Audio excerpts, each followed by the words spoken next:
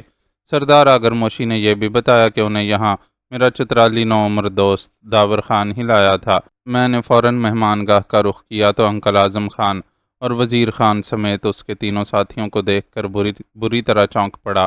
نگینہ بھی اس وقت میرے ساتھ تھی۔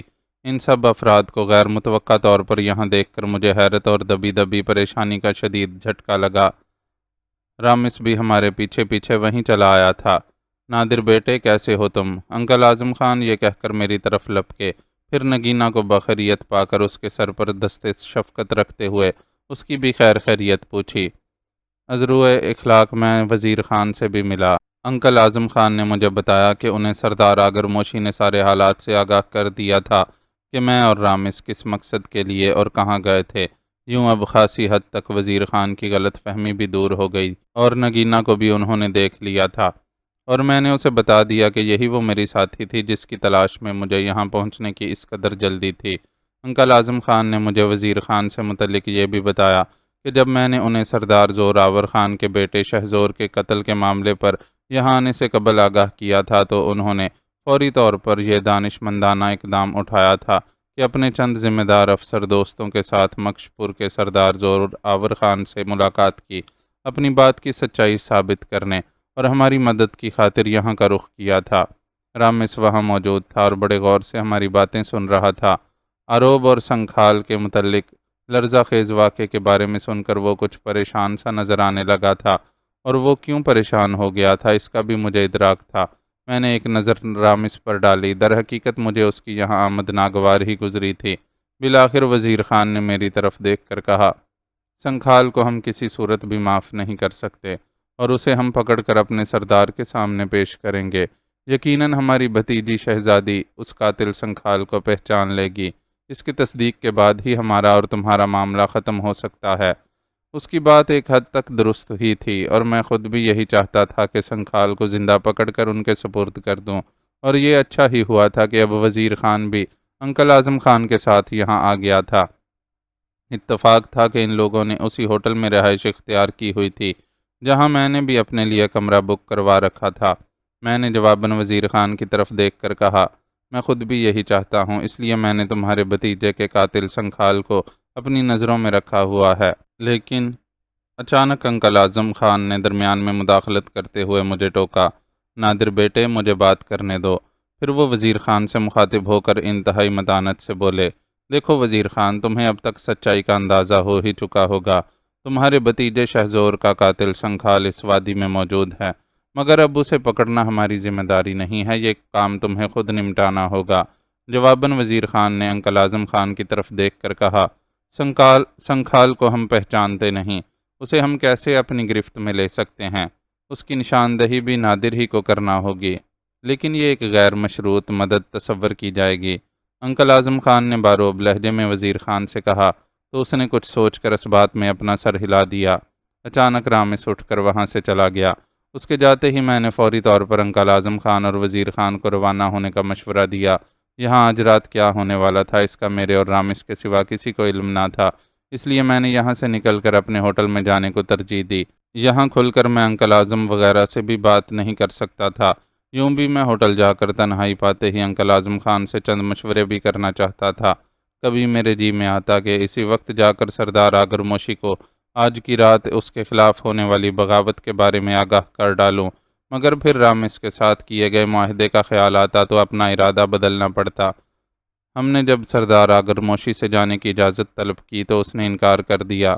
رات کے کھانے کے ساتھ اس نے وہ رات بھی مہمان خانے میں گزارنے پر اصرار کیا، مگر میں جانتا تھا کہ آج رات کیا ہونے والا ہے، اس لیے میں نے مزید وہاں رکنے سے انکار کر دیا اور انتہائی معذرت کے ساتھ کچھ ضروری گزارشات کر کے اسے قائل کر لیا۔ البتہ رامس جانے کیوں ہمارے وہاں سے جانے پر شدید متذبذب نظر آ رہا تھا۔ صاف عیاں تھا کہ ہمارے بالخصوص میرے اور نگینہ کے وہاں سے جانے پر قطعی تیار نہ تھا۔ اس بات پر میں اندر سے ذرا دہل گیا تھا، تاہم جب ہم گاڑی میں سوار ہونے لگے، گاڑی چترال سے کرائے پر لی گئی تھی، تو رامس نے مجھ سے پوچھا، میرا خیال ہے اب تو تم لوگ ادھر ہی رہو گے ہوٹل میں؟ ہاں، کیونکہ سنکھال والا معاملہ بھی تمہارے علم میں آ ہی چکا ہے، وہ بھی نمٹانا پڑے گا۔ میں نے دانستہ سنکھال والے معاملے کا ذکر کیا تھا۔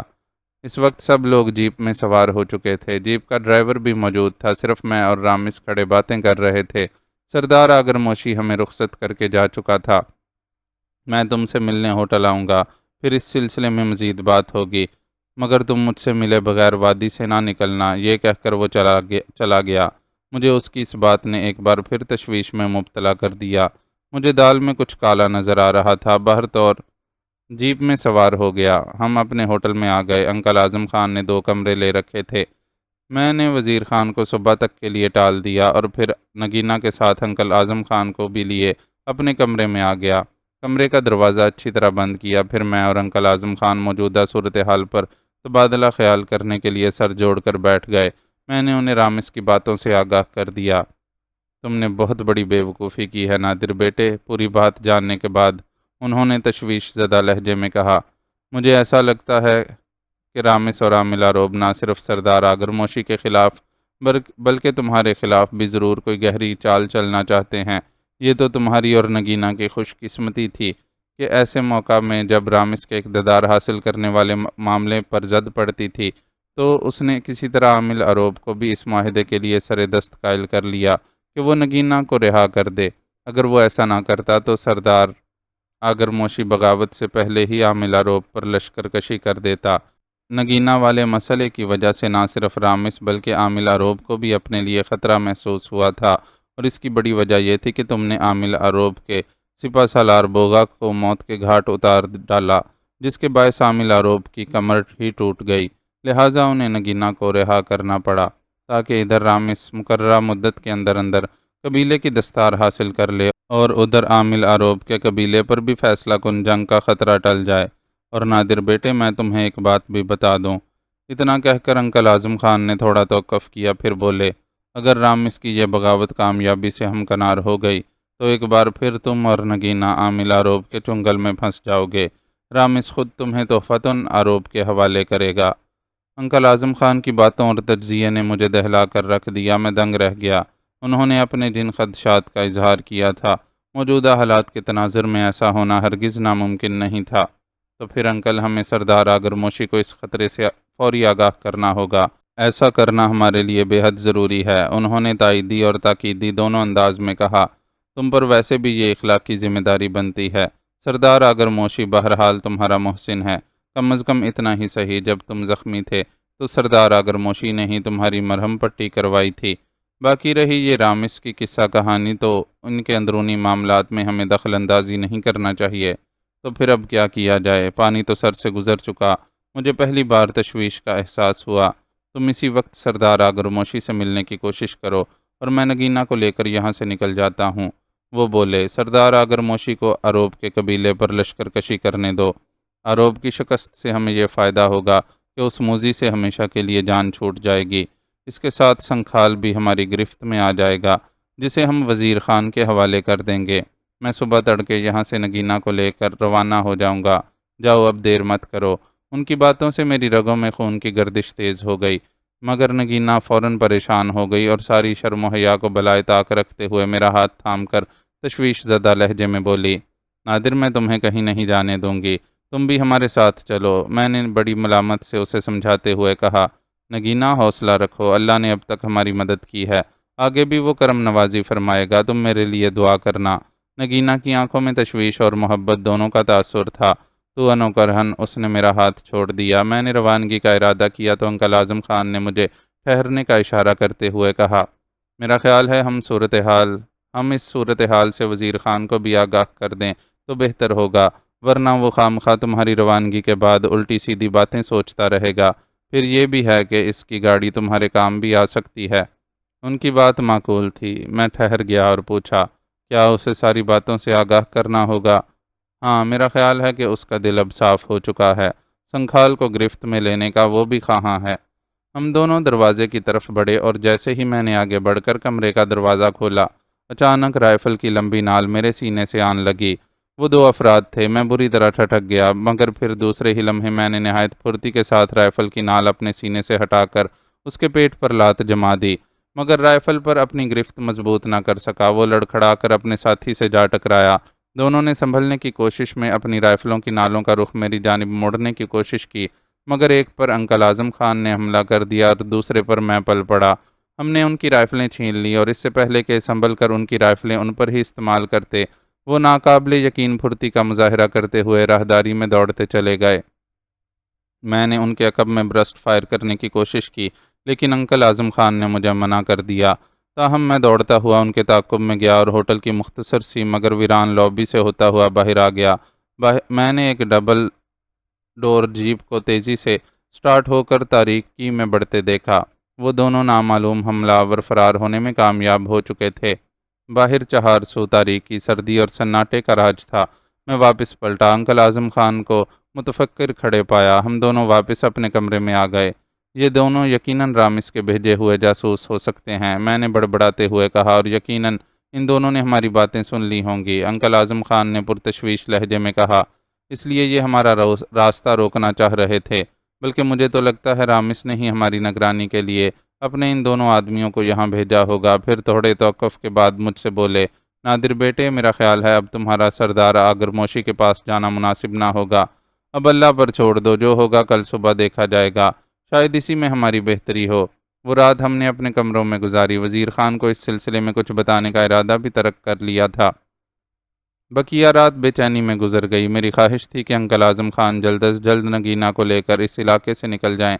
صبح ہوتے ہی ہم نے وزیر خان کو ان تمام معاملات سے آگاہ کیا۔ تمام واقعات جاننے کے بعد وہ بھی فکر مند ہو گیا تھا، تاہم اسے اعظم خان کی وہاں سے روانگی پر کوئی اعتراض نہ تھا، بلکہ اس کی تجویز تھی کہ وہ اپنے 2 کارندوں کو آگرموشی کے حالات جاننے کے لیے وہاں بھجوا دے۔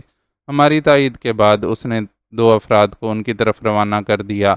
یہ معاملات طے ہوئے تو اعظم خان نے روانگی کا ارادہ باندھ لیا۔ نگینہ ان کے ساتھ تھی۔ ہم لوگ اڈے تک انہیں چھوڑنے کے لیے ہوٹل سے نکل آئے۔ اڈا آبادی سے کوئی 7-8 کلومیٹر کے فاصلے پر تھا، اور ابھی ہم نے تقریباً 3-4 کلومیٹر کا فاصلہ ہی طے کیا تھا کہ پچھلی سیٹ پر بیٹھے ہوئے وزیر خان کے آدمی نے بتایا کہ عقب میں 2 تیز رفتار جیپیں دکھائی دے رہی ہیں۔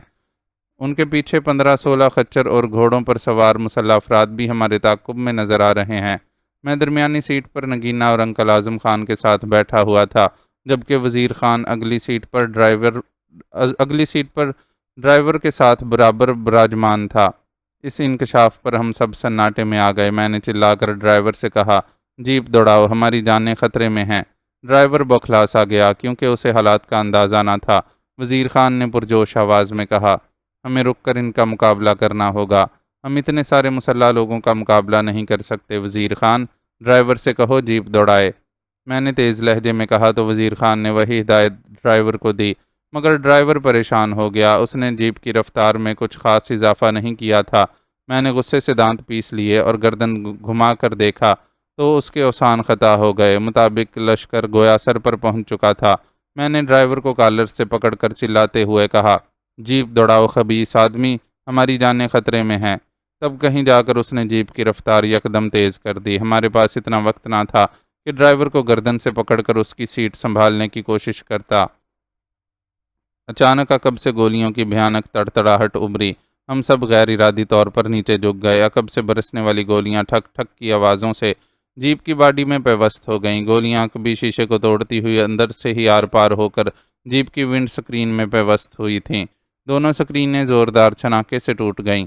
نگینہ نے غیر ارادی طور پر چیخ ماری۔ ڈرائیور کا ہاتھ سٹیئرنگ پر بہکنے لگا۔ عقب سے بدستور فائرنگ جاری تھی۔ ہم سب نے اپنے سروں کو نیچے جھکا دیا، مگر بدقسمتی سے ایک گولی ڈرائیور کے سر میں عقب سے پیوست ہو گئی۔ وہ آواز نکالے بغیر ڈرائیونگ سیٹ پر لڑک گیا۔ بیجا پار ہونے کے باعث اس کے خون آلود لوتھڑوں کے چھینٹے میرے اوپر پڑے تو مجھے ڈرائیور کے افسوسناک انجام کا ادراک ہوا۔ میرا پورا وجود سائیں سائیں کرنے لگا۔ اتفاق سے وزیر خان نے ہمت اور پھرتی سے کام لیا اور ڈرائیور کی لاش کو اپنی طرف کھینچا۔ میں نے بھی بجلی کی سی تیزی کے ساتھ عقبی سیٹ سے اچھل کر ڈرائیونگ سیٹ سنبھالی۔ اب بدقسمت ڈرائیور کی لاش بیٹھنے کے انداز میں میری اور وزیر خان کے بیچ میں پھنسی ہوئی تھی۔ سٹیئرنگ سنبھالتے ہی میں نے جیپ کی رفتار بڑھا دی، جبکہ وزیر خان نے اپنا پستول نکال لیا اور تیزی کے ساتھ عقبی حصے کی طرف چلا گیا۔ اب وزیر خان اور اس کے آدمی نے متعاقبین حملہ آوروں پر جوابی فائرنگ شروع کر دی۔ بعد میں انکل اعظم خان بھی اپنا پستول نکال کر اس جوابی فائرنگ میں شریک ہو گئے، جبکہ میں نے نگینہ کو سختی سے دونوں سیٹوں کے درمیان لیٹے رہنے کی تاکید کی تھی۔ میرے برابر میں ڈرائیور کی لاش دوسری خالی سیٹ پر لڑکی ہوئی تھی۔ میری ساری توجہ اب جیپ دوڑانے پر مرکوز تھی۔ میری کن پٹیاں بری طرح سنسنا رہی تھیں اور دل تیزی سے دھڑک رہا تھا۔ فائرنگ کا تبادلہ بدستور جاری تھا۔ مجھے ہر دم یہی خدشہ لاحق تھا کہ کہیں دشمن حملہ آوروں کی گولی سے جیپ کا ٹائر نہ برسٹ ہو جائے۔ اچانک مجھے زوردار دھماکے کی آواز سنائی دی۔ میرا دل اچھل کر حلق میں آن اٹکا۔ شاید ٹائر برسٹ ہو گیا تھا، مگر جلد ہی مجھے یہ خوشکن انکشاف ہوا کہ یہ دھماکے کی آواز تعاقب میں آنے والے نامعلوم دشمنوں کی گاڑی کے ٹائر کے برسٹ ہونے کی تھی۔ میرا حوصلہ سوا ہو گیا۔ راستہ بل کھاتا ہوا ہونے کے باعث جیپ کو زگ زیگ دوڑانے کی ضرورت نہیں تھی، تاہم جیپ زبردست ہچکولے کھا رہی تھی، بلکہ ایک نسبتاً تنگ موڑ کاٹتے وقت جیپ 30-35 ڈگری تک ایک جانب جھکتے ہوئے الٹتے الٹتے بچی تھی، مگر میری دونوں ہاتھوں کی گرفت سٹیئرنگ پر مضبوط تھی۔ ہم آبادی سے کافی دور نکل آئے تھے۔ جیپ اب ایک دوسرے اور نسبتاً کشادہ راستے پر دوڑی چلی جا رہی تھی۔ اگرچہ یہ راستہ بھی بل کھاتا ہوا اور ناہموار تھا، تاہم یہ خدشہ بدستور موجود تھا کہ میں اڈے کے راستے سے بھٹک سکتا تھا، کیونکہ یہاں تو ایک کے بعد ایک دوسرا راستہ پہلے راستے کے بطن سے نکل رہا تھا اور مجھے سمت کا کوئی اندازہ نہ تھا۔ ہم برفیلے اور ٹھٹھرتے ہوئے ویرانوں میں بھی نکل سکتے تھے۔ اچانک مجھے اپنی جیپ کے عقبی حصے سے ایک کربناک انسانی چیخ سنائی دی۔ یہ چیخ وزیر خان کے ایک ساتھی کی تھی۔ میں مزید پریشان ہو گیا۔ اچانک مجھے اعظم خان کی چلاتی ہوئی آواز سنائی دی، نادر جیپ اور تیز دوڑاؤ، دشمن قریب آتے جا رہے ہیں۔ مجھے خود بھی عقب میں آتی ہوئی گاڑیوں اور خچروں وغیرہ کے دوڑنے کی آوازیں لمحہ بلمحہ قریب آتی سنائی دے رہی تھیں، مگر راستہ بتدریج پرخطر ہونے کے باعث میں اپنی جیپ کی رفتار اس سے زیادہ نہیں بڑھا سکتا تھا۔ ہمارے پاس فرار کے علاوہ اور کوئی چارہ نہیں ہے، فاضل راؤنڈ ختم ہونے لگے ہیں، وزیر خان نے بکھلائی ہوئی آواز میں کہا۔ میں نے اپنی ساری توجہ ڈرائیونگ پر مرکوز رکھی تھی۔ مجھے پورا یقین ہو چلا تھا کہ ہم راستے بھٹک چکے ہیں اور جیپ کی فیول بتانے والی سوئی بھی خاتمے کی طرف جھک رہی تھی۔ مجھے سامنے بائیں جانب ایک تنگ موڑ نظر آیا۔ ادھر عقب میں متعاقبین حملہ آوروں کی گاڑیوں اور خچروں وغیرہ کے دوڑنے کی آوازیں لمحہ بلمحہ قریب آتی ہوئی محسوس ہو رہی تھیں، مگر یہ تنگ موڑ کاٹنے کے لیے ضروری تھا کہ میں جیپ کی رفتار 40 سے بھی کم کروں، اور میرے پاس اس کے سوا اور کوئی چارہ نہ تھا۔ اور پھر جیسے ہی میں نے رفتار دھیمی کی اور موڑ کے قریب پہنچتے ہی سٹیئرنگ بائیں جانب گھمایا، اچانک سماعت شکن دھماکہ ہوا۔ ہماری جیپ نے ایک زبردست جھٹکا کھایا۔ بدقسمتی سے موڑ کاٹنے کے دوران ہی کوئی گولی ٹائر کو برسٹ کر چکی تھی۔ نتیجتاً جیپ الٹتے الٹتے بچی تھی۔ اگر میں فوراً بریک نہ لگا دیتا تو جیپ دائیں جانب گہری کھائی میں جا گرتی۔ چشم زدن میں دشمنوں نے ہمیں گھیر لیا۔ وزیر خان اور اعظم خان سرنڈر کر چکے تھے۔ میں نے بھی بے اختیار ایک گہری سانس خارج کر کے ہاتھ پاؤں ڈھیلے چھوڑ دیے۔ جیپ کا انجن بند ہو چکا تھا۔ اس کے بعد لہیم شہیم مسلح افراد نے ہم سب کو بے دردی کے ساتھ گھسیٹ کر باہر نکالا۔ ان سب کے چہرے پر خونخاری تھی، آنکھوں سے پرغیظ اور فاتحانہ چمک واضح تھی۔ نگینہ سہم کر میرے ساتھ آن لگی تھی۔ انہوں نے ہم سے کوئی بات نہ کی اور ہماری تلاشی لے کر نہتہ کرنے کے بعد گاڑیوں میں ڈال دیا گیا۔ ان لوگوں کے تیور اس قدر جارحانہ اور خطرناک نظر آ رہے تھے کہ ہمیں ان سے کچھ پوچھنے کا بھی موقع نہ ملا۔ نگینہ کی حالت زیادہ خراب تھی۔ اس نے جو ہی امریکہ سے پاکستان اسلام آباد ایئرپورٹ پر قدم رکھا تھا، نامساعد حالات کی ایک کے بعد ایک تڑابڑی کا شکار ہو کر رہ گئی تھی۔ مختصر سا قافلہ ہمیں لے کر روانہ ہوا، اور جب ہم سردار آگر موشی کے قبیلے میں داخل ہوا تو وہاں ہر طرف مجھے خانہ جنگی کا نقشہ نظر آیا۔ کئی خون آلود لاشیں ادھر ادھر بکھری ہوئی تھیں۔ دھوئیں اور گرد و غبار کے بادل اور بارود کی ناگوار سی بو پھیلی ہوئی تھی۔ مجھے یہ سمجھنے میں لمحہ بھر کی بھی دیر نہ لگی تھی کہ وہ کچھ ہو چکا تھا جس کی مجھے اور انکل اعظم خان کو توقع نہ تھی۔ مجھے یہی لگتا تھا کہ گزشتہ شب بغاوت کے دوران سردار آگر موشی کے جانثاروں نے اس بغاوت کو کچلنے کی پوری کوشش کی تھی، لیکن شاید وہ اپنی جانوں کا نذرانہ دینے کے باوجود بھی کامیاب نہ ہو سکے تھے۔ لیکن میرے لیے تشویش کی بات یہ تھی کہ اگر رامس اپنے مقصد میں کامیاب ہو بھی چکا تھا تو پھر اس نے اپنے ہواری ہمارے تعاقب میں کیوں روانہ کیے تھے؟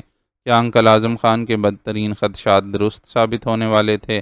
مکار اور شاطر رامس نے ہمیں اپنے مقصد کی خاطر استعمال کیا تھا، اور در حقیقت رامس نے میرے ساتھ نہیں بلکہ عامل آروپ کے ساتھ اصل معاہدہ کیا تھا۔ گویا اب اس طرح دونوں کے مقاصد پورے ہو چکے تھے۔ رامس ہمیں تحفے کی صورت میں عامل آروپ کے حوالے کرنا چاہتا تھا۔ ہمیں سردار آگر موشی کے درباری حجرے میں پیش کیا گیا تو وہاں نقشہ ہی بدلا ہوا تھا۔ رامس کو میں نے سردار آگر موشی کی تخت نما کرسی پر زرق برق لباس میں ملفوف براجمان پایا۔ اس کے سر پر سرداری کی سرخ دستار بھی نظر آ رہی تھی، جس میں سنہری تاروں سے ہیرے جواہرات جڑے ہوئے تھے۔ اس کے دائیں جانب کی نشست پر سردار آگر موشی کی فربہ اندام سرخ و سفید بیوی ناگاسی بھی موجود تھی۔ رامس بلکہ سردار رامس کے چہرے پر کروفر اور پرغرور تاثرات پھیلے ہوئے تھے۔ ہمیں اس کے سامنے پیش کر دیا گیا۔ رامس، یہ کیا حرکت ہے؟ تم نے ہمارے ساتھ معاہدہ کیا تھا، پھر یہ سب کیا ہے؟ میں نے رامس کے چہرے پر نظریں مرکوز کرتے ہوئے بلند لہجے میں اسے مخاطب کر کے کہا۔ اس کی آنکھوں میں مکارانہ جھلک اور ہونٹوں پر بڑی مکروہ مسکراہٹ ابھری۔ پھر وہ حقارت سے اور گنجیلی آواز میں بولا، بددیانتی کی ابتدا تم نے کی تھی نادر۔ اس رات میرے دونوں آدمیوں نے ہوٹل میں تمہاری گفتگو سن لی تھی۔ میں اس کی بات پر چونکا اور اس بات کی تصدیق ہو گئی کہ گزشتہ رات ہمارے کمرے کے باہر باتیں سننے والے وہ دونوں جاسوس اس کے بھیجے ہوئے تھے، جنہوں نے مجھ پر رائفل بھی تانی تھی، مگر بعد میں فرار ہونے میں کامیاب ہو گئے تھے۔ مگر میں نے مروب ہوئے بغیر کہا، میں جن حالات سے دوچار تھا مجھے اس بات پر شبہ تھا کہ کہیں تم ہمارے ساتھ بھی دھوکہ کر سکتے ہو۔ اگر میرا خدشہ غلط تھا تو پھر تم نے اپنے جاسوس کیوں روانہ کیے تھے ہمارے پیچھے؟ وہ بڑی ڈھٹائی سے ایک بدمست قہقہا لگاتے ہوئے بولا، بے وقوف، تمہیں اگر خطرے کا احساس ہو گیا تھا تو پھر تمہیں فوراً یہاں سے نکل جانا چاہیے تھا، بلکہ میں تو تمہارے یہاں سے جاتے ہی پریشان ہو گیا تھا۔ خیر، اب تمہارا فیصلہ جلد ہو جائے گا۔ یہ کہہ کر اس نے اپنے مسلح حواریوں کو حکم دیا، انہیں لے جا کر قید خانے میں ڈال دو۔ میں نے اس بات پر خدا کا شکر تو ادا کیا تھا کہ نگینہ کو مجھ سے جدا نہیں کیا گیا تھا، مگر اس کا مطلب ہرگز یہ نہ تھا کہ خطرہ سر سے ٹل چکا تھا، بلکہ ہم چاروں ہی اس محیب خطرے کی اندیکھی ہولناک زنجیروں میں جکڑے ہوئے تھے۔ یہ 18x12 کا مستطیل نما کمرہ تھا۔ چھت قدرے بلند اور سپاٹ تھی۔ دیواروں کے دائیں بائیں چربی سے جلنے والے لیمپ نصب تھے۔ زمین پر گھاس پھوس بکھری ہوئی تھی۔ فرش کھردرا اور کہیں کہیں سے ناپختہ تھا۔ بادی النظر میں یہ قید خانہ زمین دوز ہی نظر آتا تھا۔ بالفاظ دیگر تہ خانہ ہی معلوم ہوتا تھا کہ جہاں روشن دان کے بجائے دائیں جانب کی دیواروں کی بلندی پر روزن نظر آ رہا تھا، وہاں سے روشنی کی ہلکی سی کرن پھوٹ رہی تھی۔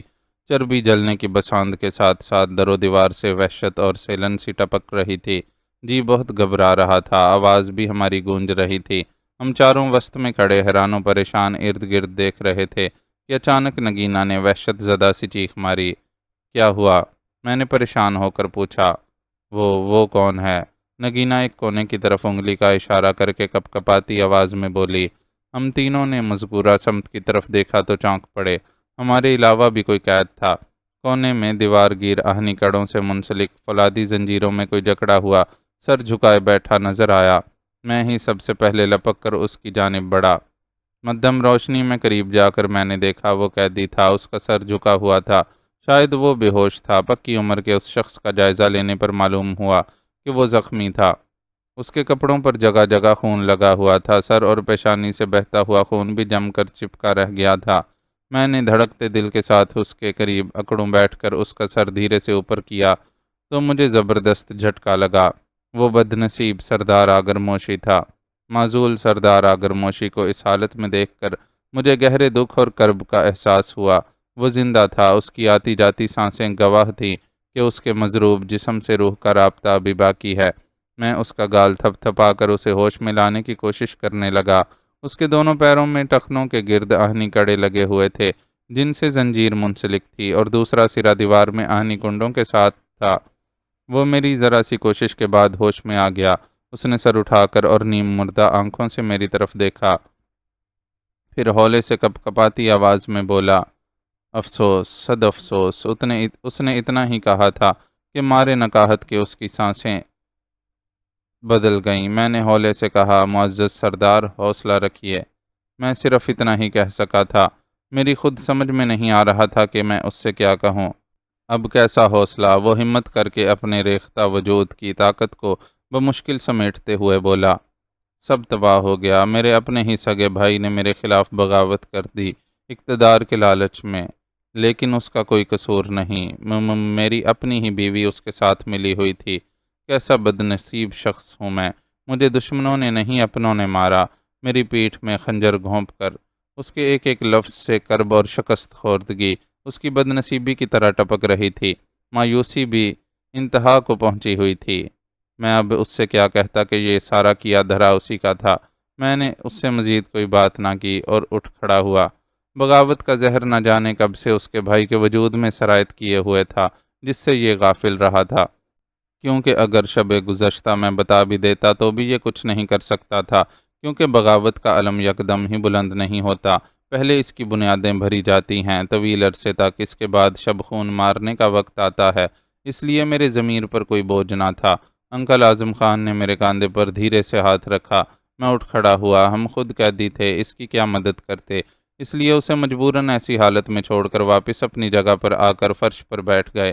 قید خانے کا دروازہ سپاٹ تھا، اس میں جھری تک نہ تھی، اندر کی جانب بھی کنڈی نہیں تھی۔ ہم چاروں سر جوڑے بیٹھ گئے۔ نہ جانے یہ خبیث رامس ہم سے اب کیا سلوک کرتا ہے۔ اس چکر میں بلا وجہ میں بھی پھنس گیا۔ وزیر خان نے تل ملا کر کہا۔ میں نے اسے کوئی جواب نہ دیا اور انکل اعظم خان سے بولا، انکل یہاں سے نکلنے کا ایک ہی طریقہ سمجھ میں آتا ہے۔ کون سا؟ انہوں نے میری طرف دیکھ کر کہا۔ وزیر خان کی مستفسرانہ نظریں بھی میرے چہرے پر جمی ہوئی تھیں۔ دروازے کے ساتھ اکھاڑ پہ چھاڑ کرنا پڑے گی۔ یہ کس طرح ہوگا؟ باہر یقیناً پہرے دار موجود ہوں گے، انکل اعظم نے کہا۔ میرا خیال ہے ہمیں ایسی کوشش کرنے کے بجائے وقت کا انتظار کرنا چاہیے، ورنہ نیا سردار رامس مشتعل ہو کر ہمارے خلاف اس سے بھی زیادہ سخت قدم اٹھا سکتا ہے۔ وزیر خان پریشانی سے بولا۔ میں نے کوئی جواب نہ دیا اور اٹھ کر دروازے کی طرف بڑھا۔ دروازہ 5 فٹ سے زیادہ نہ تھا اور چوکھٹ پر مضبوطی سے جمع ہوا تھا۔ میں نے کان لگا کر دوسری جانب سے سنگن لینے کی کوشش کی، مگر گہری اور وحشت انگیز خاموشی کے سوا کچھ نہ تھا۔ واپس آ جاؤ، کوئی فائدہ نہیں۔ اچانک قیدی سردار آگرموشی کی آواز ابھری۔ اب ہمیں موت ہی یہاں سے باہر نکال سکتی ہے، روحوں کی صورت میں۔ ہا ہا ہا ہا۔ وہ پاگل پن کے مارے کہے لگانے لگا۔ معزول ہونے اور قید میں ڈالے جانے کے بعد اس کے حواس بری طرح متاثر نظر آ رہے تھے۔ مجھے دروازے پر گرفت جمانے کا ایک ذرا سا رخنہ بھی نظر نہیں آ رہا تھا۔ چند گھنٹوں بعد دروازے پر آہٹ ہوئی۔ ہم سب غیر ارادی طور پر گردنیں گھما کر دروازے کی طرف دیکھنے لگے۔ میرا دل تیزی سے دھڑکنے لگا۔ دوسرے ہی لمحے دروازہ کھلا۔ 4 عدد مسلح لہیم شہیم افراد اندر داخل ہوئے۔ مجھے دروازے کے باہر بھی چند مسلح افراد کھڑے نظر آئے تھے اور ایک اوپر جاتے ننگی اینٹوں کے سنگی زینے کی بھی جھلک نظر آئی تھی۔ ہمیں گن پوائنٹ پر باہر چلنے کا درست حکم دیا گیا۔ ہم چاروں خاموشی سے اٹھے اور دروازے کی طرف بڑھے۔ زینے چڑھنے کے بعد جب ہمیں سردار رامس کے بڑے سے درباری حجرے میں لایا گیا تو مجھے دھچکا لگا۔ نگینہ کے حلق کے بھی مارے سراسیمگی کے گھٹی گھٹی چیخ برآمد ہو گئی۔ وہاں باغی سردار رامس سمیت اس کے دیگر امراء بھی موجود تھے اور انہی میں مجھے وہ مردود و ملعون عامل اروب بھی بیٹھا ہوا نظر آ گیا۔ اس کے چند مسلح ہرکارے بھی اس کے عقب میں چوکس کھڑے تھے۔ عامل اروب بڑی پرغضب خونخوار نظروں سے ہماری جانب ہی دیکھے جا رہا تھا۔ باغی سردار رامس نے مسرت بری نگاہ ہم پر ڈالی اور پھر قریب بیٹھے عامل اروب سے گنجیلی آواز میں بولا، ہم نے اپنا وعدہ پورا کر دکھایا۔ یہ لو اروب، ہم تحفے کے طور پر یہ چاروں تمہارے حوالے کرتے ہیں، تم ان کے ساتھ جو چاہو سلوک کرو۔ میرا دماغ جلنے لگا۔ ہمارے بدترین اندیشوں کی تصدیق ہو چکی تھی۔ میرا اس وقت رواں رواں جوش نفرت کے مارے کانپ رہا تھا۔ یہ دونوں میرے لیے اجنبی ہیں۔ کون ہیں یہ؟ اروب نے انکل اعظم خان اور وزیر خان کی طرف اشارہ کر کے سردار رامس سے پوچھا۔ اس کا نام اعظم خان ہے، یہ نادر کا کوئی رشتہ دار ہے، جبکہ یہ دوسرا شخص وزیر خان ہے، رامس نے کہا۔ وزیر خان تمہارے ایک آدمی سنکھال کی تلاش میں آیا ہے، اس نے اس کے بھتیجے شہزور کا قتل کیا ہے۔ وہ اپنے علاقے کے سردار کا بیٹا تھا۔ یہ وزیر خان اس کا بھائی ہے۔ عامل اروب وزیر خان کے متعلق یہ سب رامس کی زبانی جان کر بری طرح چونکا، پھر دوسرے ہی لمحے رامس سے بولا، مجھے صرف یہ دونوں چاہیے، بس۔ اس کا اشارہ میری اور نگینہ کی طرف تھا۔ باقی یہ تمہارے حوالے، جو چاہے ان کے ساتھ سلوک کرو۔ عامل اروب یہ کہہ کر اٹھ کھڑا ہوا۔ مجھے اور نگینہ کو آنن فانن بیڑیاں پہنائی جانے لگیں۔ میں غصے سے لال پیلا ہو گیا۔ اور رامس کی طرف خونخوار نظروں سے گھورتے ہوئے شیر کی طرح دھاڑا۔ رامس، یہ تو اچھا نہیں کر رہا، تجھے اس کا حساب دینا پڑے گا، لے جاؤ اسے، کہیں میں ادھر ہی ان دونوں کا خاتمہ نہ کر ڈالوں۔ رامس نے شعلہ بار نظروں سے میری طرف گھور کر عاملہ روب سے کہا۔ عاملہ روب کے 5-6 مسلح ہرکاروں نے مجھے اور نگینہ کو بازوؤں سے پکڑا اور نہایت بے دردی کے ساتھ گھسیٹتے ہوئے لے گئے۔ باہر 3-4 جیپیں کھڑی تھیں، کچھ مسلح افراد خچروں اور گھوڑوں سمیت کھڑے تھے۔ ان کے مخصوص ہولیوں سے اندازہ ہوتا تھا کہ یہ سب عامل اروب کے ہرکارے ہی تھے۔ ایک بڑی سی بگی کھڑی تھی جس میں 4 تنومند خچر جتے ہوئے تھے۔ عامل اروب کو میں نے اسی بگی میں سوار ہوتے دیکھا۔ اس نے بغور اطراف میں نگاہ ڈالی۔ ہمیں لینے کے لیے عامل اروب کا دستہ تقریباً 20-25 افراد پر مشتمل تھا۔ عامل اروب کے چنگل میں پھنسنے کی وجہ سے نگینہ بری طرح خوفزدہ تھی۔ اس کی ایک بڑی وجہ یہ تھی کہ وہ اس مردود کے خونی عزائم سے واقف تھی جو اسے اپنے دیوتا دابولا مینزی کی بھینٹ چڑھانے کا ارادہ باندھے ہوئے تھا۔ میں خود اندر سے بری طرح پریشان اور تشویش زدہ ہو رہا تھا، مگر میں نے حواس مختل نہیں ہونے دیے۔ اب کیا ہوگا نادر؟ مان، نگینہ نے سہمی ہوئی آواز میں مجھ سے کہا۔ میرا پورا وجود کسی خزاں رسیدہ پتے کی طرح لرز رہا تھا۔ میں نے اسے تسلی دی اور فی الحال خاموش رہنے کا کہا۔ میرا ذہن تیزی سے کام کر رہا تھا۔ مصیبت تو یہ تھی کہ میرے ہاتھ پاؤں آہنی زنجیروں سے جکڑے ہوئے تھے۔ سفر جاری رہا۔ مجھے عامل اروب کے قبیلے تک کے فاصلے کا یہاں سے بخوبی اندازہ تھا، جو 2 گھنٹے پر محیط تھا۔ راستہ تنگ اور ناہموار ہونے کے باعث گاڑی کی رفتار زیادہ نہ تھی۔ میں جلتے سلگتے ذہن پر زور دے رہا تھا، مگر لگتا تھا شاید اس بار یقینی طور پر مفر کی تمام راہیں ہی مسدود و مفقود ہو چکی تھیں۔ دل و دماغ میں طرح طرح کے اندیشوں اور وسوسوں کے ناگ بار بار پھن کاڑے ڈسنے کو تیار معلوم ہوتے تھے۔ کوئی راہ سجائی نہ دے رہی تھی۔ کچھ سمجھ میں نہ آ رہا تھا کہ اسی اکائی کی بدلتے ہوئی خطرناک اور سنگین صورتحال سے کس طرح چھٹکارا پایا جاتا۔ جب سوچ و خرد کے تمام راستے مفقود ہو جائیں اور کوئی دوا کام نہ کرے، جب مایوسیوں نا امیدیوں کے محیب اندھیرے میں امید کی ایک کرن بھی نظر نہ آئے، تو انسان ایسے میں اپنے خالق اور معبود ہی کو پکارتا ہے۔ اللہ جتنا بڑا نام ہے اتنا ہی بڑا آسرا۔ میں نے بھی ایک مجبور و بے بس عاجز بندے کی طرح صدقے دل اور بزبان دل اللہ کو پکارا۔ اے اللہ میرے معبود، تو نے مجھے جتنی عقل اور طاقت دی، میں اسے اب بروئے کار لاتے ہوئے اپنے دشمنوں پر حاوی ہوتا رہا، ان پر غلبہ پاتا رہا، لیکن آخر کب تک؟ آج مجھے جسمانی طاقت ہی نہیں بلکہ ذہنی قوت بھی شاید ایسے کڑے حالات سے نہیں نکال سکتی۔ اب تو ہی میری نگینہ کی دستگیری فرما سکتا ہے۔ تیرے فضل کی ایک ہی جھلک مجھے اور نگینہ کو اس نا امیدی کے اندھیرے سے نجات دلا سکتی ہے، اور مجھے پورا یقین ہے کہ سچے دل سے نکلی ہوئی دعا اور دیدہ تر سے بہنے والی فریاد ضرور پوری ہوتی ہے۔ دعا مانگنے کے بعد مجھے اپنے اندر عجیب سا روحانی سکون محسوس ہوا۔ میں ایک خود کو ہلکا پھلکا محسوس کرنے لگا۔ میں اور نگینہ جیپ کے عقبی حصے میں تھے۔ ہمارے دائیں بائیں وہ مسلح ہرکارے براجمان تھے، درمیانی سیٹوں پر ایک ڈرائیور کے برابر والی نشست پر۔ سفر کو تقریباً نصف گھنٹہ گزر چکا تھا، گویا مقتل گاہ تک پہنچنے میں آدھا گھنٹہ باقی رہ گیا تھا۔ عامل اروب سمیت اس کے خونی ہرکاروں کا یہ قافلہ اس وقت برفزار ویرانوں سے گزر رہا تھا، اور پھر اچانک جیسے میری دعا سن لی گئی۔ لیکن جو بھی کچھ ہوا وہ عقل سے بالاتر بہرحال نہیں تھا، اور نہ ہی اسے میں کوئی معجزہ کہہ سکتا تھا۔ تاہم جو کچھ ہوا وہ بالکل فطری اور منطقی انداز میں ہوا تھا۔ معزز ناظرین و سامعین، لائک، کمنٹس اور شیئر ضرور کریں۔ شکریہ۔